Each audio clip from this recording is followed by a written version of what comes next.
ہم کریں گے ہر مظلوم کی حمایت۔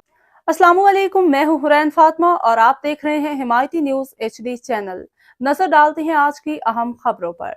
ضلع ملیر پولیس کراچی بن قاسم پولیس کی کارروائی، کوکنگ آئل چوری کی کوشش ناکام، ملزمان گرفتار۔ بن قاسم پولیس نے پورٹ قاسم کے قریب کارروائی کرتے ہوئے 2 ملزمان محسن ولد رفیق اور ساحل ولد جارج کو گرفتار کر لیا، جبکہ ان کا ایک ساتھی موقع سے فرار ہو گیا۔ ملزمان آئل کنٹینر سے پلاسٹک کے کین میں کوکنگ آئل بھر رہے تھے۔ پولیس نے بروقت کارروائی کرتے ہوئے 2 ملزمان کو گاڑی سمیت گرفتار کر لیا۔ دوران کارروائی ملزمان کے قبضے سے سزوکی ہائی روف 4 عدد تیل سے بھرے کین اور 18 عدد خالی کین برآمد کیے۔ ملزمان کنٹینرز کے ڈرائیوروں کو ملی بھگت سے کوکنگ آئل چوری کر کے آئل مختلف دکانوں پہ فروخت کیا جانا تھا۔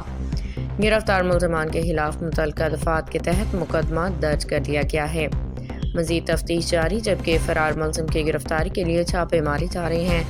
ترجمان ضلع ملیر پولیس احمد دین حمایتی کی رپورٹ۔